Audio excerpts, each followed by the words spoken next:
देखिए, सैयद सलाउद्दीन को special ID card मिला है पाक फौज की तरफ से, आईएसआई की तरफ से, और उनको वो पास मिला है, और उस वो पास में उनकी गाड़ी का नंबर लिखा है, सैयद सलाउद्दीन का आइडेंटिटी लिखी है, और उनको बताया है कि ये सरकारी मुलाजिम है फौज के, ठीक है, और इनको अननेसेसरीली न रोका जाए कहीं भी किसी भी चेक पॉइंट पे।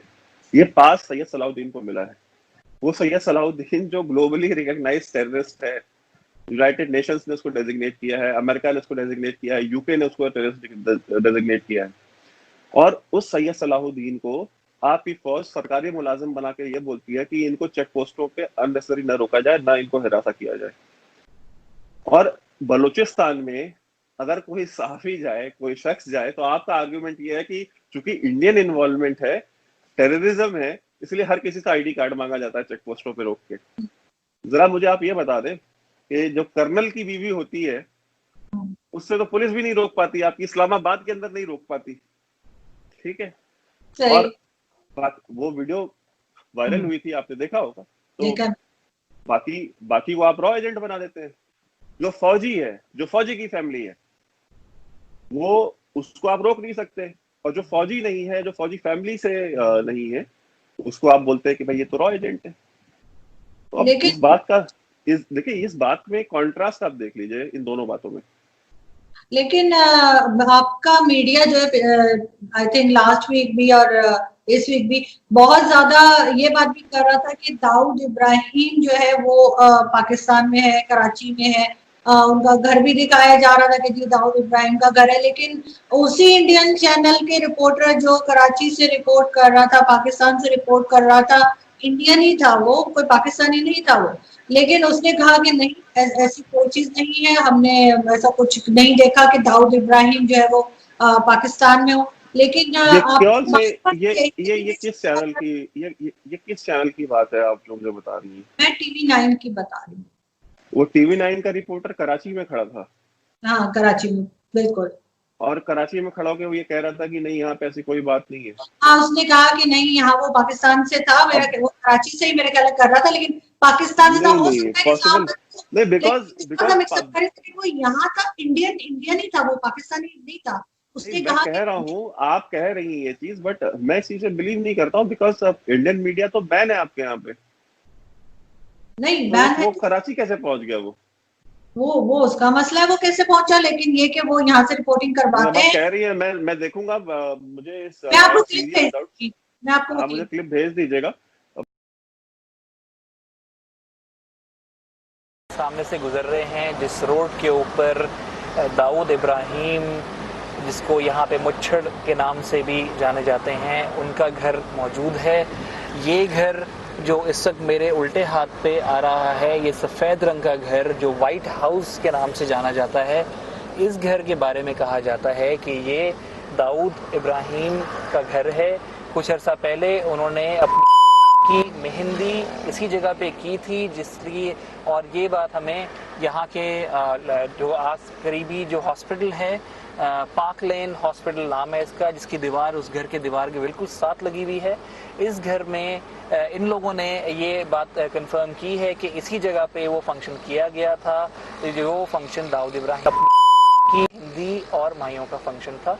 उसके अलावा इस घर की एक खासियत ये है कि इसकी दीवारें यूजुअल एक नॉर्मल घर से ज़्यादा ऊंची हैं। इस घर की दीवारों की टॉप के ऊपर जो है वो बार्ब वायर्स और लोहे की कांटेदार उन्होंने एक लेयर लगाई है। उसके अलावा इस घर के ऊपर अगर देखें तो कम से कम 6 सैटेलाइट डिशेस इस घर के ऊपर मौजूद हैं जो कम्युनिकेशन के लिए यूज़ की जाती हैं। ये घर जो है डिफेंस हाउसिंग अथॉरिटी के अंडर आता है और ये उस स्ट्रीट पे मौजूद है जिस स्ट्रीट के ऊपर तकरीबन घर और तकरीबन ऑफिसेस वो या तो काउंसलेट्स के हैं या तो डिप्लोमेट्स की ऑनरशिप के अंडर आते हैं। लेकिन सिर्फ एक ये वाहिद घर है जो एक प्राइवेट बंदे की ओनरशिप में है।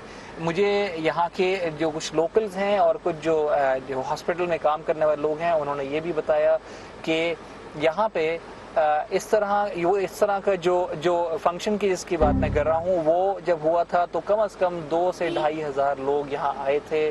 और ये माना जाता है कि यहाँ पे शायद दाऊद इब्राहिम भी कभी आते हों तो वो इस जगह पे रुकते हैं। उसके अलावा ये घर जो है, इसके बिल्कुल सामने ब्रिटिश हाई कमीशन का ऑफिस है। थोड़ा सा उस तरफ और साइड पे चले जाइए तो वहाँ पे इटालियन काउंसलेट है। इस तरफ चले जाइए तो यहाँ पे और जो है वो डिप्लोमेट्स की काउंसिल जनरल्स के ऑफिसेज हैं। ये मज़ार जो है अब्दुल्ला शाह गाजी का मज़ार है, उससे तकरीबन 5 मिनट की ड्राइव के फासले पर है। इस स्ट्रीट में कोई भी कमर्शियल ट्रैफिक अलाउड नहीं है। इस स्ट्रीट के ऊपर कैमरा शूटिंग्स अलाउड नहीं है। इस स्ट्रीट के ऊपर हाई सिक्योरिटीज़ हैं जिसमें पुलिस, रेंजर्स और जो इंटेलिजेंस एजेंसीज के जो ऑफिशियल्स होते हैं, जो प्राइवेट कपड़ों में होते हैं, वो यहाँ पे इजीली आपको नज़र आते हैं मूव करते हुए।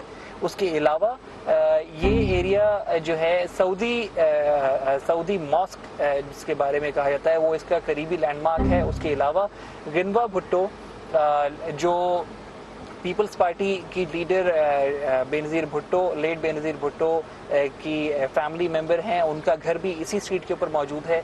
इस स्ट्रीट के दोनों एंड्स के ऊपर सिक्योरिटी चेक पॉइंट्स लगे हुए हैं। वो सिक्योरिटी चेक पॉइंट्स ऐसे हैं कि जो खाली बसेस को और ट्रैफिक को ही नहीं कंट्रोल करते, बल्कि यहाँ के अंदर आने जाने वाली मूवमेंट भी मॉनिटर करते हैं। ये घर ऐसे एरिया के अंदर मौजूद है जिसके जो अथॉरिटी है, डिफेंस हाउसिंग अथॉरिटी, उनके नॉलेज में यहाँ के हर घर की इंफॉर्मेशन होती है। इन घरों की अलार्म सिस्टम्स, इन घरों की सिक्योरिटी सिस्टम्स उनकी जिम्मेदारी होती है प्रोवाइड करने की। तो इस घर के ऊपर भी इसमें कोई शक नहीं है कि उनके जो अलार्म सिस्टम्स होंगे, उनकी सेंट्रल सिक्योरिटी सिस्टम्स होंगे, वो डिफेंस हाउसिंग अथॉरिटी की तरफ से दिए गए होंगे। डिफेंस हाउसिंग अथॉरिटी वो ऑर्गेनाइजेशन है जो रिटायर्ड आर्मी और रिटायर्ड फौज के ऑफिशियल्स को मिला के बनाई गई है, जो एक लैंडिंग यहाँ पे जो प्लॉटिंग हुई थी, जो यहाँ पे हाउसिंग सोसाइटी है डिफेंस हाउसिंग अथॉरिटी की, उसको मैनेज करते हैं। उसकी सिक्योरिटी, उसके सारे ऑपरेशंस उनके अंडर कंट्रोल होते हैं। तो इस लिहाज से देखा जाए तो वो ये घर जो दाऊद इब्राहिम का कहा जाता है, और यहाँ पे कहा यह भी जाता है कि दाऊद इब्राहिम को इतना कंफर्ट जोन मौजूद था कि उन्होंने अपनी की शादी का फंक्शन भी इसी जगह ऑर्गेनाइज करवाया और यहाँ पे अपने सारे गेस्ट को इनवाइट भी किया, उसको पूरा सेलिब्रेट भी किया। ये एक ऐसे एरिया में कैसे हो सकता है जहाँ पे इतनी एक्सट्रीम सिक्योरिटी पाई जाती है, वो भी कराची के उस एरिया के अंदर जो शायद कराची का सबसे ज्यादा सिक्योर और सबसे ज्यादा हाई अलर्ट एरिया कंसिडर किया जाता है। देखिए, बात यह कि किसको नहीं पता है दाऊद इब्राहिम कराची में रहता है। अब आप मेरे से भी ये बात कह रही हैं। मैं पाकिस्तान में कम से कम 100 लोगों से बात कर चुका हूँ, जो वहाँ का सहाफी भी हैं, कुछ रिटायर्ड ऑफिसर्स भी हैं, जो हमसे जिनसे हमारा इंटरेक्शन होता है हमारे पेशे में। एक ने भी आज तक इस चीज को कंटेस्ट नहीं किया है, लेकिन किसी ने आज तक इसको ऑन कैमरा, एक भी बंदा ऐसा नहीं है जो इसके ऊपर मुंह खोल दे। लेकिन ऑफ कैमरा जितने पाकिस्तानी हैं, इवन आप कराची की सड़कों पे जाएं, कराची में आम लोग हैं, वो उनको पता है कि दाऊद इब्राहिम कहाँ रहता है। आम लोगों को पता है, ठीक है। जो टैक्सी वाले हैं, मैं आपको बताता हूँ, जी पार्थसारथी एक इंडियन डिप्लोमेट थे, पाकिस्तान में हाई कमिश्नर भी रहे इंडिया के। जब वो कराची में पोस्टेड थे तो वो टैक्सी में जा रहे थे, और ये मैं आज से तकरीबन आपको बता रहा हूँ, शायद 15, 16 या 20 साल पुरानी बात होगी है। और वो जा रहे थे और जी पार्थसारथी को उन्होंने, उस टैक्सी वाले ने बोला कि साहब ये देख रहे हैं आप बिल्डिंग? तो बोलता है हाँ। कह रहे कि अब वो आपका दाऊद इब्राहिम है, इसी में रहता है वो, ये उसका घर है। मैं आपको बता रहा हूँ, and this is a real life incident, ठीक है। और वो भी आप छोड़ दें, मैं कह रहा हूँ कि मैं कम से कम 100 पाकिस्तानियों से मिलता हूँ, बात करता हूँ, हर कोई कहता है कि हाँ वो रहता है यहाँ पे, हाँ वो यहीं पे है, सबको पता है। बट ऑन कैमरा वो नहीं बोल सकते। मैं जो भी समझता हूँ, उनको सिस्टम में रहना है, माहौल में उनको सर्वाइव करना है। अपने रिपोर्टर को किसने कहा? कोई गन पॉइंट पे तो कोई निकलवा रहा था, वो खुद कह रहा था। आप जिस रिपोर्ट की आप बात कर रही हैं, वो रिपोर्ट मैंने देखी नहीं, तो मैं उसको कोई कमेंट कर ही नहीं सकता हूँ। वो मैं आपको भेजूंगी। आप मुझे भेज दीजिएगा, मैं देख करके फिर मैं नेक्स्ट प्रोग्राम में उससे बात करूंगा।